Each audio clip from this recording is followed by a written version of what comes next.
শীতের প্রশস্ত রজনী পৃথিবীর সকল মানুষের ঘুমের মধ্যে নাক ডেকে ডেকে ঘুমায়। পৃথিবীর সকল মানুষ ঘুমের কুলে গায়ে দেয়, কিন্তু রাসূলুল্লাহ সাল্লাল্লাহু তাআলা আলাইহি ওয়াসাল্লামের তনয়া কলিজার টুকরা হযরতে মা ফাতেমা আয-জাহরা রাদিয়াল্লাহু তাআলা আনহা শাহজাদাদের ঘুম পাড়িয়ে আল্লাহ তাআলার কুদরতের কদমে আপাদমস্তক নুয়ে পড়তেন। রাত ভরে পরিণত হতো, কিন্তু খাতুনের জান্নাতের প্রথম সিজদা এখনো শেষ হওয়ার নয়। সিজদা শেষে আল্লাহর দরবারে ফরিয়াদ করতেন, হে রহমানুর রহিম, আপনি কেমন ছোট ছোট রাত আমাদেরকে দিয়েছেন। রাত তো শেষ হয়, কিন্তু আমার সিজদা তো শেষ হয় না। সুবহানাল্লাহ। এমন এক রাত দান করুন যাতে ফাতেমা প্রাণ ভরে ইবাদত করতে পারে। সুবহানাল্লাহ। হাদিসে পাকে এসেছে আমার নবী পাকের হাদিস, একরাম ওয়া মা ইয়াজালু আবদি ইয়াতাকাররাবু ইলাইয়া বিল নওয়াফিল হাত্তা উহিব্বাহু ফা ইযা আহবাবতুহু কুনতু সামা'আহু আল্লাযী ইয়াসমা'ু বিহি ওয়া বাসরাহু আল্লাযী ইউবসিরু বিহি ওয়া ইয়াদাহু আল্লাতী ইয়াবতুশু বিহা ওয়া রিজলাহু আল্লাতী ইয়ামশি বিহা। আজ আল্লাহকে ইবাদত করতে করতে মধ্যরাতে আল্লাহ জিকির করতে করতে আল্লাহকে রাজি করে ফেলে।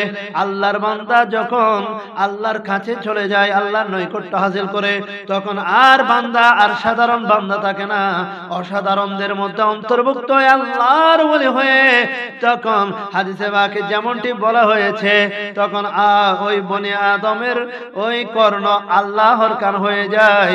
যে কান দিয়ে সে শুনে আমি তার চোখ হয়ে যায়, যে চোখ দিয়ে সে দেখে আমি তার হাত হয়ে যায়, যে হাত দিয়ে সে স্পর্শ করে। সুবহানাল্লাহ।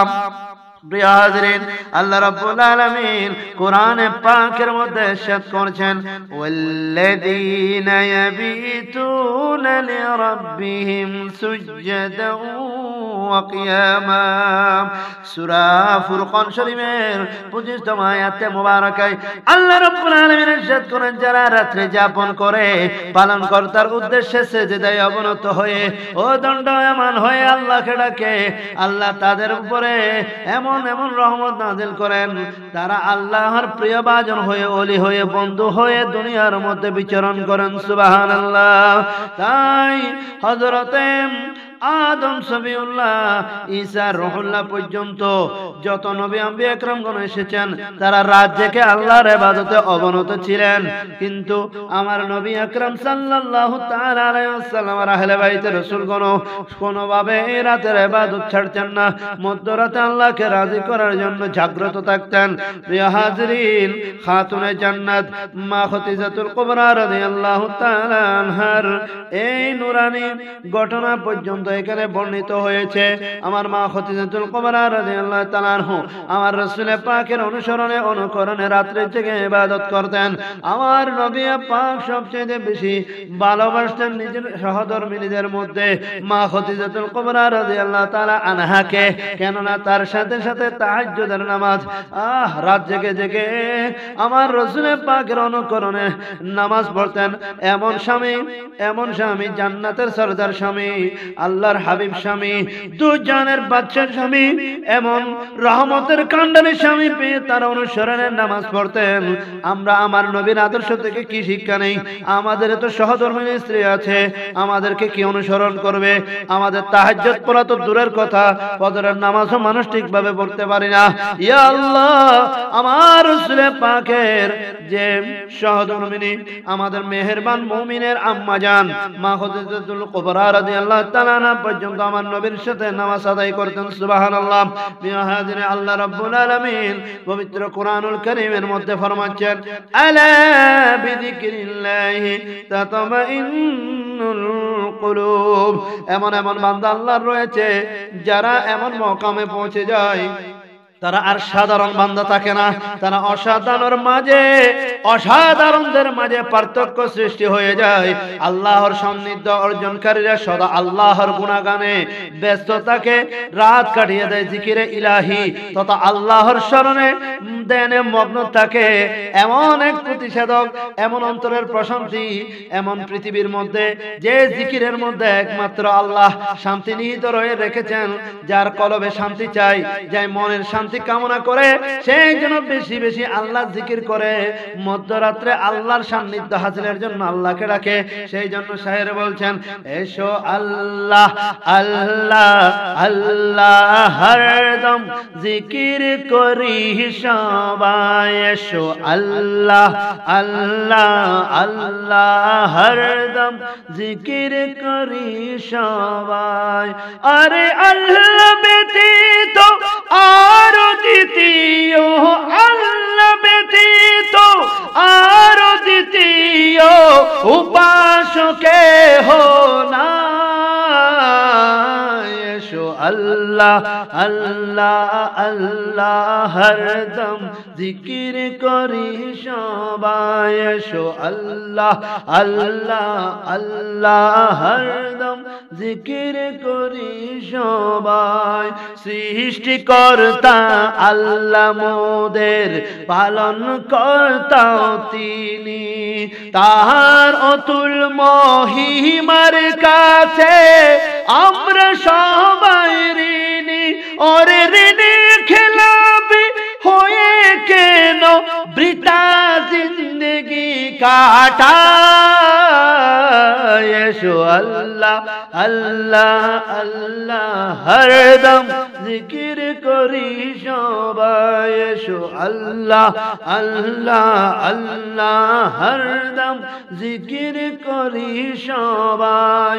আল্লাহ স্বয়ং কৃপার বসে বাসেন মোদের ভালো, দান করেন তাই অন্য প্রাণী গ্রহ তারকার আলো।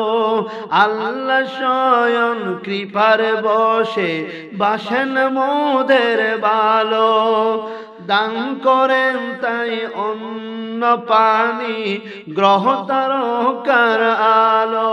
তার অনুদান কৃপার কথা মোরা ভুলে যেন না যায়। এসো আল্লাহ আল্লাহ আল্লাহ আল্লাহ হরদম জিকির করি সবাই, এসো আল্লাহ আল্লাহ আল্লাহ হরদম জিকির করি সবাই। সুবহানাল্লাহ। আমার রাসূলুল্লাহ সাল্লাল্লাহু তাআলা সাল্লাম যেভাবে ইবাদত করতেন সে সম্পর্কে পবিত্র বুখারী শরীফের মধ্যে এসেছে, এক ব্যক্তি হযরত উম্মুল মুমিনিন মা আয়েশা সিদ্দিকা রাদিয়াল্লাহু তাআলা আনহার কাছে আরজ করলেন, হে আম্মা জান রাসূলুল্লাহ সাল্লাল্লাহু তাআলা আলাইহি ওয়াসাল্লামের কোন অবাক করা ঘটনা আমাদেরকে একটু শোনান, আমাদেরকে নবীজির একটি আজব ঘটনার কথা আমাদেরকে একটু আরজ করেন। মা আয়েশা রাদিয়াল্লাহু তাআলা আনহা নুরানি জবানে দিয়ে বর্ণনা করলেন, রাসূলুল্লাহ সাল্লাল্লাহু তাআলা আলাইহি ওয়াসাল্লামের প্রত্যেকটি কাজই তো অবাক করা আজব ঘটনার মতো। এক রাতে আমার ঘরে আসার পর একটু ঘুমিয়েই পরক্ষণে উঠে বললেন, উঠে পড়ে আমি এখন আমার আল্লাহর দরবারে, আমার রবের দরবারে ইবাদত করব। এই কথা বলেই নামাজে দাঁড়িয়ে গেলেন এবং ক্রন্দন শুরু করলেন, কাঁদতে শুরু করলেন। কান্নাকাটি করতে করতে চোখের পানি ফেলতে ফেলতে তার রুকু করলেন, রুকু করে আবার রুকুতেও কান্নায় বুক বাসালেন। এমনকি হযরত বেলাল রাদিয়াল্লাহু তাআলা আনহুর ফজরের আযান পর্যন্ত আমার নবী কেঁদেছেন। সুবহানাল্লাহ। হযরত আয়েশা সিদ্দিকা রাদিয়াল্লাহু তাআলা বলেন, আমি রাসূলুল্লাহ সাল্লাল্লাহু তাআলা আলাইহি সাল্লামের নিকট আরজ করলাম, হে আল্লাহর রাসূল, আপনি এভাবে কেন কাঁদছেন, এভাবে কেন কাঁদলেন? অথচ আপনি তো নিষ্পাপ, আপনি তো বেগুনাহ মাসুম, আপনার কেন এত বেশি কান্নাকাটি করা প্রয়োজন? তখন আপনার গুনাহ হওয়ার প্রশ্নই তো আসে না, কেননা আপনার গুনাহ হওয়ার কোনো প্রশ্নই ওঠে না।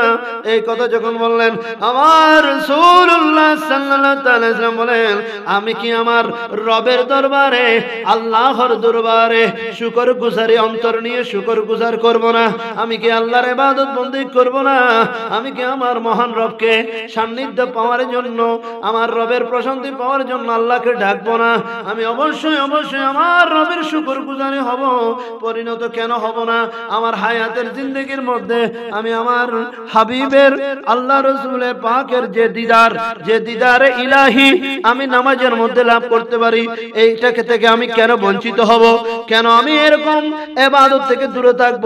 অথচ আজই আমার উপরে এই ওহী অবতীর্ণ হয়েছে, নাজিল হয়েছে। সুবহানাল্লাহ, আল্লাহু আকবার। দেখুন আমার নবী সাহাবায়ে কেরামগণ ইবাদত করতেন। হযরত আবু বকর সিদ্দিক রাদিয়াল্লাহু তাআলা আনহু ও হযরত আব্দুল্লাহ ইবনে জুবাইর রাদিয়াল্লাহু তাআলা আনহুমা যখন নামাজে দাঁড়াতেন, মনে হতো কোন কাঠ বৃক্ষ গাছ দাঁড়িয়ে আছে। সুবহানাল্লাহ, কোন কাঠ বা বৃক্ষ গাছ দাঁড়িয়ে আছে।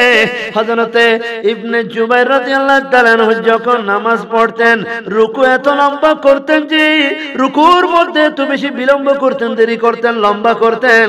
রাত শেষ হয়ে ভোর হয়ে যেত। বাইরে যুদ্ধ চলছিল, যুদ্ধ লাগা আছে, যুদ্ধ চলছে। তিনি মসজিদের ভিতরে দাঁড়িয়ে নামাজের নিমগ্ন হলেন।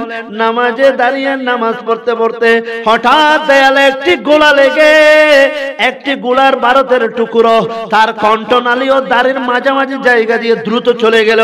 অত তিনি একটুও টের পেলেন না, অথচ একটুও তিনি বিচলিত হলেন না, ভয় পেলেন না। তিনি যথাসময়ে আরো সংক্ষেপ না করে, নামাজে তাড়াহুড়া না করে, সিজদার রুকু যথাযথ ভাবে দিয়ে আরো বিলম্ব করে শান্তিপূর্ণ ভাবে আল্লাহর দিদারে ইলাহির যথাযথ মজা শান্তি হাসিল করে নামাজ শেষ করেছেন। সুবহানাল্লাহ, আল্লাহু আকবার। এক সময় ইবনে জুবাইর নিজ সন্তান হাশেমকে পাশে শুইয়ে দিয়ে নামাজে মশগুল ছিলেন। চাঁদ থেকে পড়ে এক বিষাক্ত সাপ শুয়ে থাকা শিশু হাশেমকে, তার জানের জান সন্তানকে নিজ শরীরে দিয়ে জড়িয়ে ফেললো। ঘরের লোকজন এসে সাপটাকে মেরে ছেলেকে উদ্ধার করলো। কিন্তু ইবনে জুবাইর নামাজের মধ্যে মশগুল থেকে গেলেন। নামাজ শেষে বললেন, কি যেন সরগোল শুনলাম, কি সমস্যা আমার বউ, কি সমস্যা আমার সহধর্মিনী, কি সমস্যা আমার স্ত্রী, এভাবে তিনবার বলল। তখন বললেন, আপনার উপর আল্লাহর রহম করুন, এদিকে আমার ছেলের প্রাণ চলে যেত, আমার ছেলে মরে যেত, আমার ছেলেকে সাপে দংশন করত, আর আপনি বেখবর, আপনার উপর আল্লাহর রহম করুক। তিনি বলেন, হে বিবি, তুমি কি বুঝবে? আল্লাহর দরবারে যখন উপস্থিত হয়ে আল্লাহর শানে দিদারে ইলাহি আমি যখন পেয়ে গেছি, কিভাবে আমি দুনিয়ার মাঝে খেয়াল দিই, কিভাবে অন্যদিকে আমি মশগুল হই, আমি তো আল্লাহর প্রেমে বিভোর হয়ে গেছি। সুবহানাল্লাহ। এই সমস্ত আল্লাহর প্রেমে যারা দিওয়ানা ছিল, তারা আমার নবীর প্রেমেও সুরওয়ানা দেওয়ানা ছিল। তারা নারে তাকবীর, আল্লাহু আকবারের সাথে সাথে নারে রিসালাতের মহব্বত, আদব, হুরমত অন্তরে জান প্রাণ দিয়ে লালন করেছেন, ধারণ করেছেন। তাদের নাম সাহাবী। আজকের বিয়াদবেরা নামাজের মাসালা বলবে, নামাজের মাসালা বলবে এবং আদবের মাসালা বলবে না। নারে তাকবীর, আল্লাহু আকবারের কথা বলবে, নবীকে কলমা থেকে বাদ দিয়ে দিবে, আজান থেকে বাদ দিয়ে দিতে চায়। নবীর শানে রিসালাত সহ্য হয় না, অথচ আমার নবীর চোখের পলকে পলকে মহব্বতের আদবের জোরে কুরবানি দিতে প্রাণ প্রস্তুত ছিলেন। ওই আমার সাহাবীরা, আমার সাহাবী, আমার রাসূল পাকের প্রাণপ্রিয় সাহাবীদের আদর্শ এমন আদর্শ ছিল, আমার নবীর রিসালাতের জন্য কুরবান, তৌহিদের জন্য কুরবান। আজকে তারা তৌহিদ বিরোধী কথাবার্তা বলে, তৌহিদকে অমান্য করতে বলে, তৌহিদের স্লোগান চলবে না বলে। এগুলি হচ্ছে জাহেল, এজিদ, আবু জাহেলের অনুসারীদের কথা। এই সমস্ত আবু জাহেল যারা এজিদের বাহিনী, তাদের থেকে আল্লাহ আমাদের ঈমান আমলকে হেফাজত করুক। কেননা আমার নবীর জন্য এত বেশি সাহাবীগণ দিওয়ানা ছিলেন। আমার নবীর নির্দেশে ঈমান আনার সাথে সাথে যুদ্ধের ময়দানে গিয়ে প্রাণ দিয়ে দিয়েছেন, এমন নবীর চোখের পলকে পলকে জীবন দিয়েছেন। তাদের উদ্দেশ্যে শায়ের বলেন, পলকে জীবন দিয়ে দিব যদি তুমি নবী চাও, পলকে জীবন দিয়ে দেব যদি নবী তুমি চাও। ওগো আর জি আমার এই জীবনে একবার দেখা দাও, হাবিবি ইয়া রাসূলুল্লাহ হাবিবি ইয়া হাবিবাল্লাহ হাবিবি ইয়া রাসূলুল্লাহ হাবিবি ইয়া হাবিবাল্লাহ জানি একদিন মরণ আমার কাছে আসবে তেরে সেই দিন দেখার আশায় দিব না গো আমি ছেড়ে নবী দিব না গো ছেড়ে জানি একদিন মরণ আমার কাছে আসবে তেরে সেই দিন দেখার আশা দিব না গো ছেড়ে নবীজি দিব না গো ছেড়ে জীবনটা কুরবান করে দেব যদি নবী তুমি চাও জীবনটা কুরবান করে দেব যদি নবী তুমি চাও ওগো আরজি আমার এই জীবনে একবার দেখা দাও হাবিবি ইয়া রাসূলুল্লাহ হাবিবি ইয়া রাসূলুল্লাহ হাবিবি ইয়া রাসূলুল্লাহ হাবিবি ইয়া হাবিবাল্লাহ দিয়েছো দেখা যাদের কাছে হয়েছেন তন্ন তারা আমি অদম সে আশায় হয়েছি পাগল পারা হয়েছি পাগল পারা দুনিয়ার মায়া ছেড়ে দেব যদি নবী তুমি চাও দুনিয়ার মায়া ছেড়ে দেব যদি নবী তুমি চাও ওগো আরজি আমার এই জীবনে একবার দেখা দাও হাবিবি ইয়া রাসূলুল্লাহ হাবিবি ইয়া হাবিবাল্লাহ সাল্লাল্লাহু আলাইহি